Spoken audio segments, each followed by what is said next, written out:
بگڑ گیا ہے. عدالتوں میں انصاف نہیں ملتا,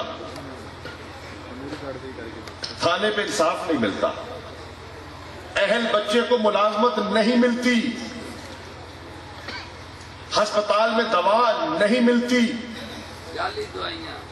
اسکول میں ٹیچر تنخواہ لینے کے باوجود نہیں آتا. ملک میں بجلی کی کیفیت یہ ہے کہ جتنے ہمارے کارخانے لگے ہیں بجلی پیدا کرنے والے, اگر وہ فل کیپیسٹی چل رہے ہوں تو لوڈ شیڈنگ کی ضرورت نہیں ہے. لیکن سرکولر ڈیٹ کا عالم یہ ہے کہ جتنا ان کو دیتے جاؤ پھر بھی باپتا خزانے میں ہے. کسان کا ٹیوب ویل کا ریٹ کیا ہو گیا ہے, عام شہری کے بجلی کا ریٹ کیا ہو گیا ہے, اور جب خسارہ آتا ہے آپ اخبار میں پڑھتے ہیں کہ اگلے 2 ماہ میں فی یونٹ اتنی بڑھا دی جائے گی. بھئی کتنی بڑھاؤ گے یار, کتنا بوجھ ڈالو گے؟ آپ ایک اونٹ پر بھی بوجھ ڈالتے ہیں, آپ کسی چیز پر بوجھ ڈالیں, جتنا بوجھ لے سکتی ہے اتنا ڈالیں گے نا. اس کی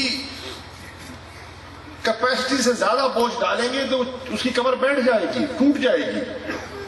آج پاکستان کے شہریوں کی کیفیت یہ ہے کہ وابڈا کی چوری بند ہم نہیں کر سکے. آج بھی 27% سے 30% ہمارے لائن لاسز ہیں. لائن لاسز کیا ہے؟ چوری ہے یار, سیدھی سی بات ہے. بجلی چوری ہو رہی ہے, جو زوردار ہے وہ چوری کر رہا ہے,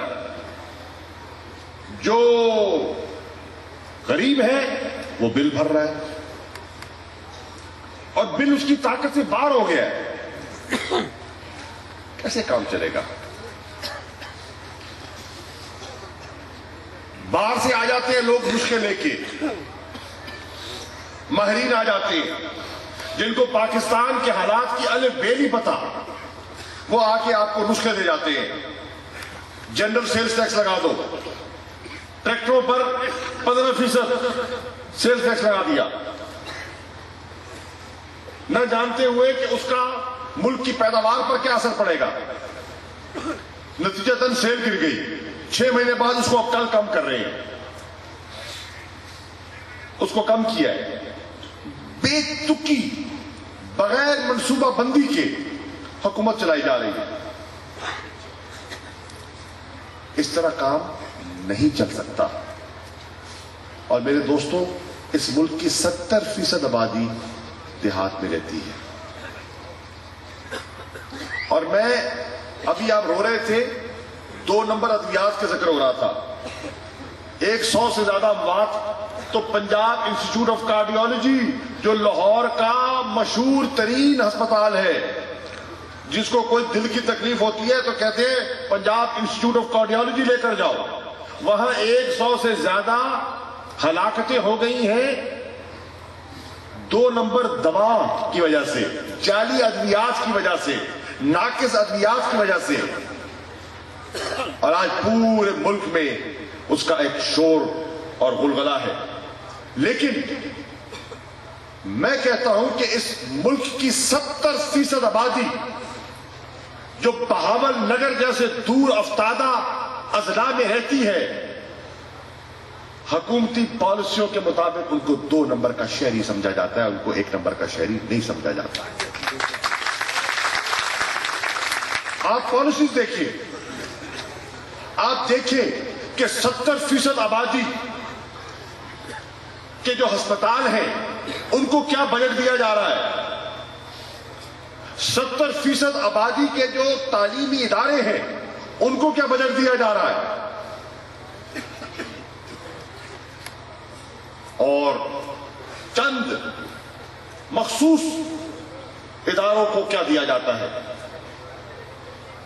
تبھی تو یہاں احساس محرومی کو دیکھتے ہوئے, اس بے پرواہی کو دیکھتے ہوئے, یہ علاقہ ہمارا جس میں ہم بیٹھے ہیں وہاں ایک آواز اٹھتی ہے اسا قیدی تخت لاہور دے. کیوں کہتے ہیں لوگ؟ اس لیے کہتے ہیں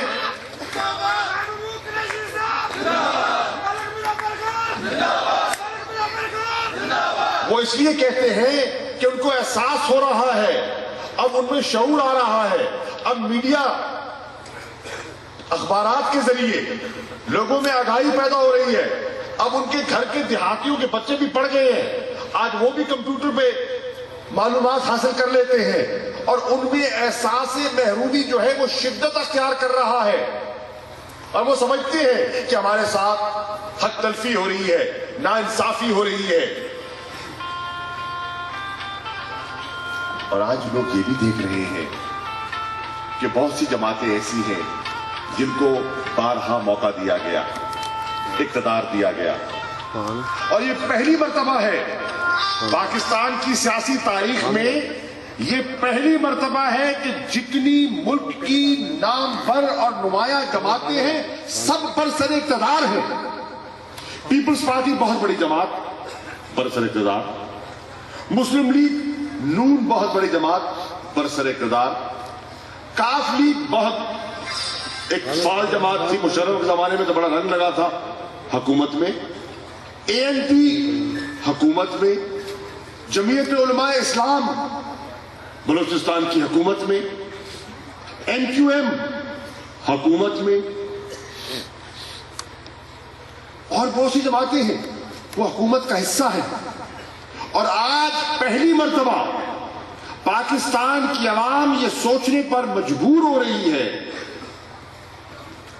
کہ ان سب جماعتوں کو ہم نے آزمایا ہے، ہم نے دیکھا ہے، یہ برسر اقتدار ہے پچھلے 4 سال سے، لیکن پچھلے 4 سالوں میں ہماری حالت زار بگڑی ہے، ہماری حالت میں بہتری نہیں آئی.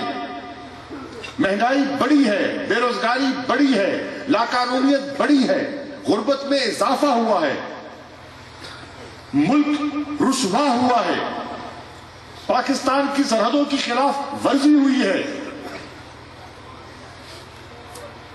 پاکستان کی قیادت آج ان ہاتھوں میں ہے جن میں اتنی اہلیت نہیں کہ وہ صاف کھڑے ہو کر ان کا دلائل کے ذریعے، ہم یہ نہیں کہتے کہ ہم نے محاذرائی کرنی ہے، ہم نے کسی سے محاذرائی نہیں کرنی، ہم نے کسی سے لڑائی نہیں کرنی، ہم کسی کو ہم بلا وجہ ہم نہیں لڑنا چاہتے، لیکن عوام توقع کرتی ہے کہ ہماری قیادت ان ہاتھوں میں ہونی چاہیے جو کم از کم پاکستان کا صحیح مقدمہ تو پیش کر سکے، جو پاکستان کی صحیح وکالت تو کر سکے.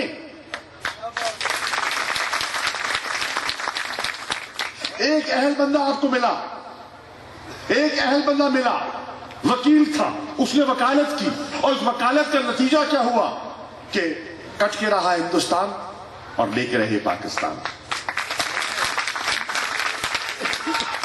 ایک اہل بندہ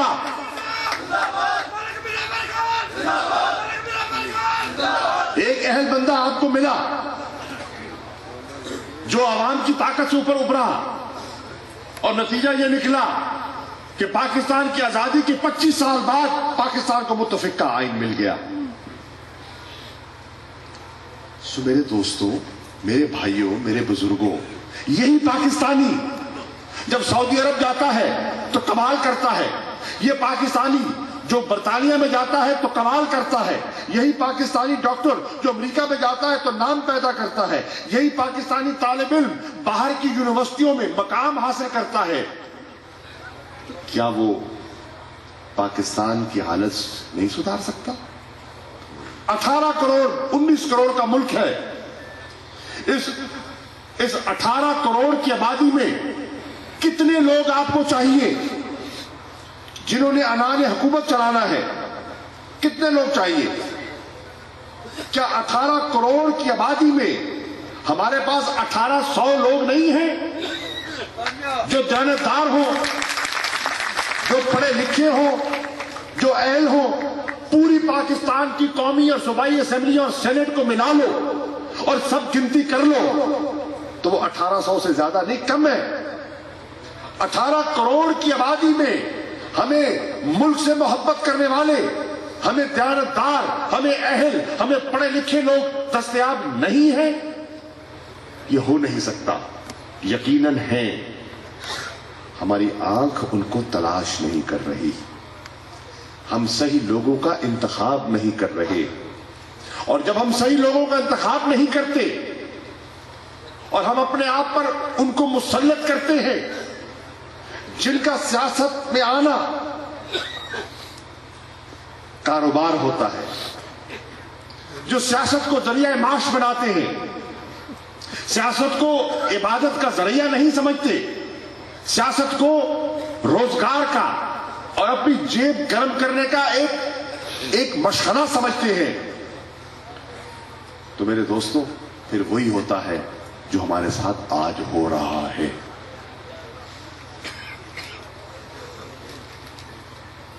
بڑے عرصے بعد قوموں کو موقع ملتا ہے، اور جب قومیں اس موقع کا فائدہ اٹھاتی ہیں تو اپنی تقدیر بدل لیتی ہیں، اور جب قومیں اس موقع کو گنواتی ہیں تو وہ اپنے پر ستم اور اپنے پر ظلم اور اپنی تکلیف میں اضافہ کرتی ہیں. میرے دوستوں، میرے ساتھیوں، میرے بزرگوں، پاکستان اس نہج پر آ چکا ہے، پاکستان اس موڑ پر پہنچ چکا ہے کہ آپ کو فیصلہ کرنا ہے. یہ فیصلہ نہیں کرنا کہ ایم ایل اے کون ہوگا، ایم پی اے کون ہوگا. یہ چھوٹے فیصلے ہیں. یہ فیصلہ کرنا ہے کہ پاکستان کی باغ ڈور آپ نے کن ہاتھوں میں دینی ہے. کیا ان کو دینی ہے جو اقتدار کو لازم سمجھتے ہیں، یا ان کو دینی ہے جو ایک تہیہ کر چکے ہیں کہ نہیں، ہم نے اس ملک کو اپنی ذات پر ترجیح دینی ہے.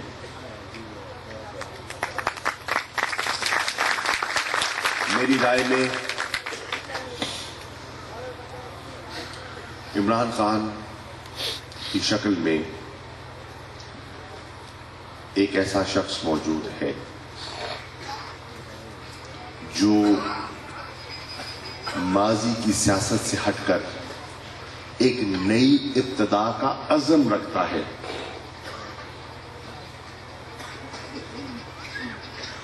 میں سمجھتا ہوں کہ تحریک انصاف ایک ایسی جماعت، ایک ایسا پلیٹ فارم بن سکتا ہے، اگر ہم اس کو نہ بگاڑیں، اپنے مفادات اور اپنے لالچ کی خاطر ہم نہ بگاڑیں، تو ایک ایسا پلیٹ فارم بن سکتا ہے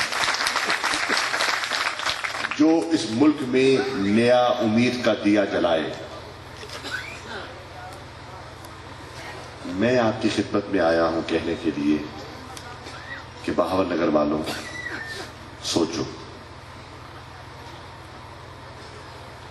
آپ کو ایک جمہوری حق ملا ہے، پرچی آپ کی ہوگی، آپ کے ہاتھ میں ہوگی. ہم اب تک اس پرچی کا استعمال کرتے رہے ہیں گروہ بندی پر، دھڑے بندی پر، برادریزم پر، کہ کیونکہ یہ میرے دھڑے کا نہیں ہے تو میں نے اس کو ووٹ دینا ہے، چاہے کتنا ہی 2 نمبر انسان کیوں نہ ہو.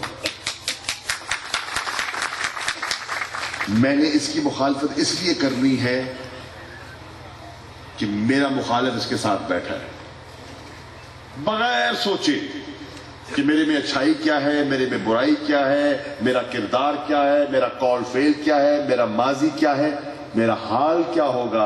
اور نہ میرا ماضی درست، نہ میرا حال درست، تو مستقبل کی توقع تم مجھ سے کیوں رکھتے ہو یار؟ یہ چیز ہے جو آپ کو سوچنی ہے.